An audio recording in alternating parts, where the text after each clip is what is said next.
Gabriel Mwita. Mimi nilikuwa katibu wa sekretarieti ya kamati kuu ya Chadema kwa miaka 9 tangu mwaka 2016 niliteuliwa mara ya kwanza kuwa katibu wa sekretarieti, na wakati huo nikiwa katibu mkuu wa baraza la vijana wa Chadema Bavicha. Nikasevu mpaka 2019. Baada ya uchaguzi nikamaliza kipindi changu cha kuwa katibu mkuu wa baraza la vijana wa Chadema, nikateuliwa tena kuwa katibu wa sekretarieti ya kamati kuu ya chama, nikasevu kwa kipindi cha miaka mingine 5 mpaka 2025. Baada ya uchaguzi nikateuliwa wa katibu wa sekretarieti ya kamati kuu. Sasa wakati huo nikitekeleza majukumu ya katibu wa sekretarieti ya kamati kuu ya Chadema, pia nilikuwa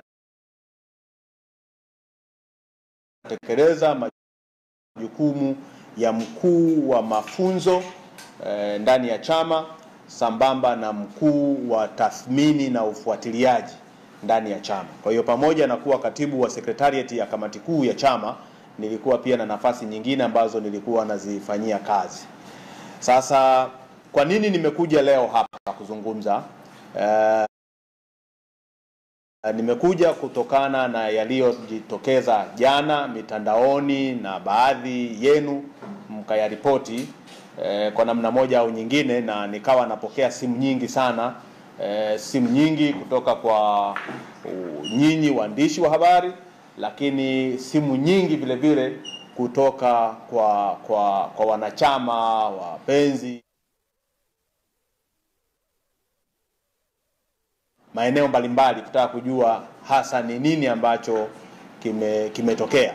Kwa hivyo nikadhani ni vema nikajitokeza hadharani na nikasema jambo kuhusu sakata hilo ambalo limejitokeza jana, na likaripoti habari vikazungumza kuhusu jambo hilo la mimi kuondolewa kwenye nafasi ya katibu wa sekretarieti ya kamati kuu ya Chadema.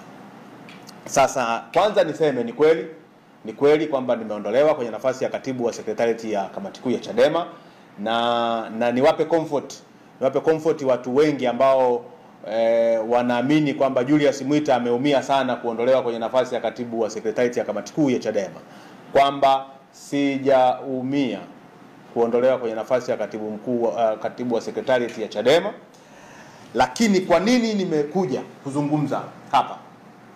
Moja ni kutoa ufafanuzi au kukiri hadharani hilo, lakini mbili kueleza yale ambayo yanasemwa kwamba ni sababu ya Julius Mwita kuondolewa kwenye nafasi ya katibu wa sekretarieti ya kamati kuu ya Chadema. Ukisoma taarifa ya chombo kimoja cha habari kimenukuu message zinazoonekana kusambaa mitandaoni, na kwamba kuna kundi linaitwa G55 liliundwa linapinga msimamo wa chama kuhusu no reform no election, na kwamba huu kupinga msimamo wa chama ni usaliti, ni uhaini, hao watu wanatakiwa wafukuzwe wanachama na mambo mengi kama haya. Kwa hiyo nikasema ni muhimu haya mambo yakawekwa sawa. Kwanza niseme mimi sijaondolewa kwenye nafasi yangu kwa sababu ya hizo message. Mimi nimeondolewa kwa sababu ya chuki, ubinafsi, visasi, hasira, uchungu na vinyongo ambavyo vipo kwenye uongozi wa sasa wa Chadema. Kwa kipindi cha miezi miwili naweza nikasema ambacho nimetumika mwaka huu kama katibu wa sekretarieti tangu tarehe 21 imepita Januari, mimi binafsi nilikuwa kama yatima. Yaani unaishi kama yatima, unaishi na watu ambao unaona, moja, hawakuamini; mbili, wanakutriti kama mtoto wa kambo, mtu ambaye hufai kuwepo sehemu fulani, upo kwa sababu ya labda umependelewa au kuna mtu anakubeba, huna uwezo. Kwa hiyo kulikuwa na treatment ambayo haikuwa sawa sawa.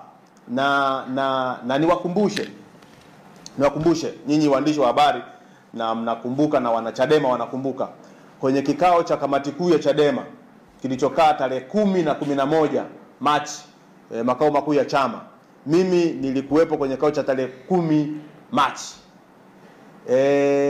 Zilipotoka picha za Mwita yuko kwenye kikao cha kamati kuu ya Chadema, Mwita alitukanwa nchi nzima. Huyu mtu anafanya nini kwenye kamati kuu? Huyu ni msaliti. Nikajiuliza maswali mengi sana. Hivi kwa sababu tu Julius Mwita alionekana kuwepo kwenye uongozi wa chama uliopita uliokuwa unaongozwa na Freeman Mbowe, huyu mtu amekuwa mbaya kiasi hicho? Huyu mtu amekuwa mbaya kiasi hicho? Wakazungumza mengi sana Twitter, Clubhouse, kwenye magrupu ya WhatsApp. Wengine wakajikusanya wakatengeneza petition kwamba hawamtaki Julius Mwita kwenye vikao vya kamati kuu. Kwa hiyo nataka watu wajue kwamba Julius Mwita hajaondolewa kwa sababu eti anapinga no reform no election. Mwita ameondolewa kwa sababu imesemwa kwamba huyu ni mtu mbaya sana, na ubaya wa Mwita hakuna anayeweza kusema. Yako mengi yanazungumzwa ambayo hayana ushahidi. Mojawapo ni kwamba Mwita aliharibu chaguzi za chama, chaguzi ambazo zimewaweka wengine madarakani. Zilizoharibiwa ni zipi? Na for your information, yuko mtu mwingine atafukuzwa hivi karibuni kwa sababu ya chuki tu hizi. Yuko mtu mwingine atafukuzwa, sitaki kumtaja leo, lakini yuko. Habari hii wiki haiishi, utasikia naye amefukuzwa. Labda baada mimi kusema leo wanaweza wakamspare kidogo ili kuona kwamba kumuonesha kwamba Mwita alisema uongo, lakini hamalizi hii wiki wanamfukuza mtu mwingine ambaye anaonekana kama ni tatizo. Na hata sasa hivi tunavyozungumza wako wajumbe wa kamati kuu ambao walikuwa na mwelekeo wa kuunga mkono Freeman Mbowe wanashughulikiwa sawa sawa kwenye kundi la kamati kuu la WhatsApp. Wanatukanwa, wanasema vibaya, na hii ni chuki tu, visasi, vinyongo, uchungu. Hatuwezi kuendesha taasisi kubwa kama Chadema inayotegemewa na Watanzania kwa chuki, vinyongo, visasi, eti kwa sababu mtu hakukuunga mkono kwenye uchaguzi sasa amegeuka kuwa mbaya. Eti kwa sababu mtu hakukuunga mkono kwenye uchaguzi eti amegeuka msaliti. Meona juzi amepigwa binti anaitwa Silada. Chama kimekaa kimya, baada ya muda kinatoka na tamko tunachunguza. Anapigwa mwanamke na mwanaume anaumia, mnasema mnachunguza. Hii sio sawa sawa. Hii haiwezi kuwa sawa. Watu wanaendelea kushughulikiwa ndani ya hiki chama. Mtakumbuka hata wakati wa mchakato wa uchaguzi ndani ya chama alivuliwa uongozi Emmanuel Ntobi bila kufuata mchakato wa kikatiba, akaondolewa kwenye mwenyekiti wa mkoa. Lakini vile vile mwenyekiti wa vijana wa mkoa wa Shinyanga Emmanuel Vuga ameenguliwa kwenye uongozi wake wa mwenyekiti wa Bavicha mkoa wa Shinyanga. Lengo ni nini? Kuondoa watu wote waliomuunga mkono Mbowe kwenye chama hiki.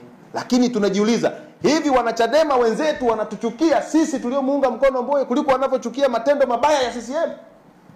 Unaweza kuwachukia wenzako ulioishi nao miaka 10, 15 kuliko unavyoweza kuchukia ubaya unaofanywa na serikali ya CCM?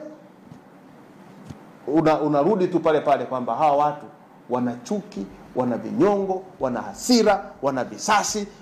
Wale ambao mnasoma kwenye magrupu ya WhatsApp mtaona huko yanayozungumzwa. Hawa hawafai, wafukuzwe.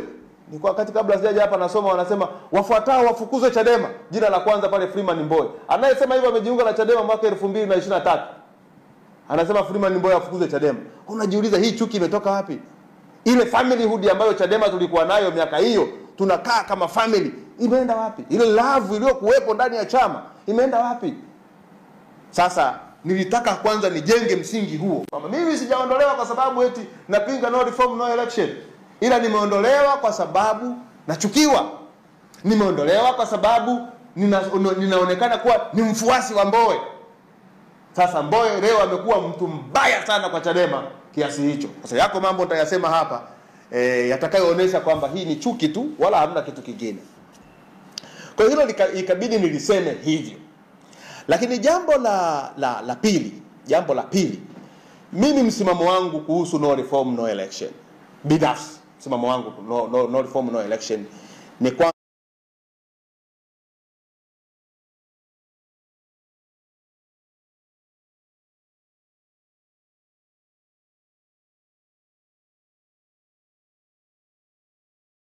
tunajua